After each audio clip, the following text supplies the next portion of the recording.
Hi everyone, I'm Vincent. Have you ever considered the possibility of not using your cell phone for a day, or let's say just for an hour? I believe it would be a torture for modern people just like us. What about electricity? How long can your daily routine go on without electricity? The only thing I can think of that doesn't require electricity is sleeping. So, in order to keep humans from sleeping through their lives, people have to make use of electricity. Well, there are many ways generating electricity, such as fossil fuel, solar energy, water or wind energy, and so on. However, those ways either contaminate the earth or don't work efficiently. As a result, people came up with a smart way to efficiently generating a great deal of electricity, which is by nuclear power. But the spent nuclear fuel is highly radioactive. There were no facilities that can permanently and safely store it.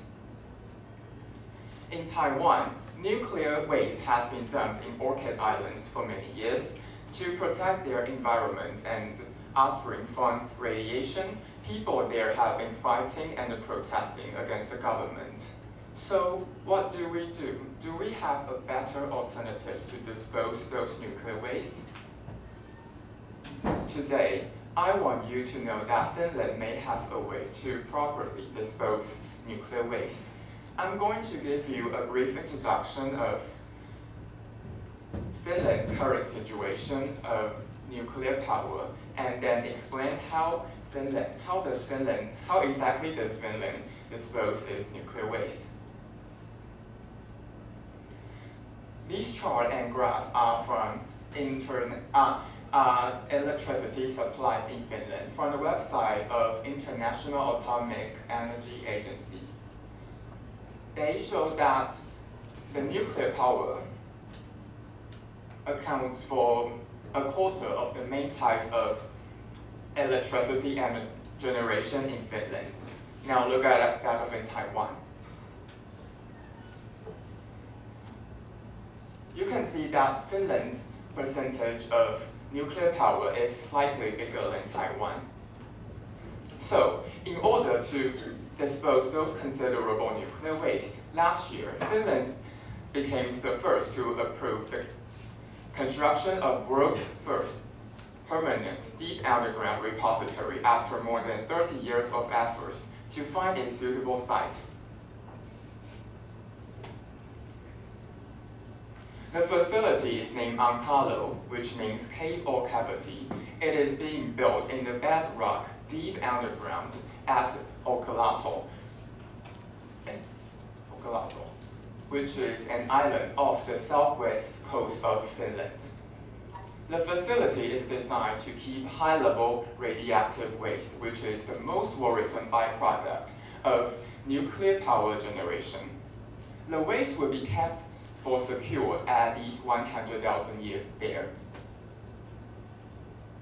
Starting in 2020s, Finland plans to store around 6,500 tons of nuclear waste in the twisting 5-kilometer tunnels, which is more than 520 meters below the Earth's surface. The tunnel project costs up to 3.5 billion euros to build and operate until 2120s, when the vaults will be sealed for good. Eventually, the waste would stretch over 42 kilometers. In Ankalo, the temperature is cool and the bedrock is extremely dry, which is important if the nuclear rods are to be protected from the corrosive effects of water.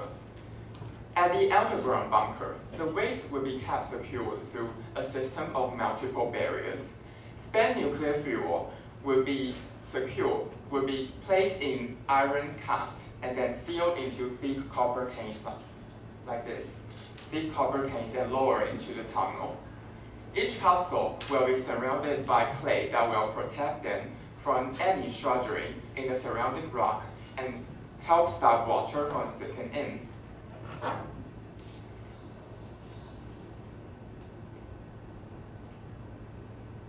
Clay blocks will fill in the tunnels before they are sealed up.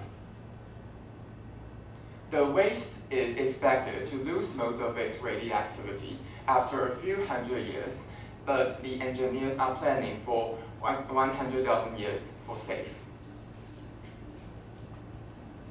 To date, high-level waste has mostly been stored in water-filled pools, like this. Water-filled pools at the atomic power plant where it was produced, or in temporarily off-site dry storage facilities. But these are impermanent and insecure solutions. Many experts say the only fundamentally viable solution may be facilities like Ankara. The problem of disposing nuclear waste has been immensely disturbing Taiwan, especially for those who live in Orchid Island. Maybe our government can take a look at Finland's example and make more efforts to allocate some of the budget to the environmental protection. After all, it is our duty to protect the hometown that we deeply love and rely on. Thank you.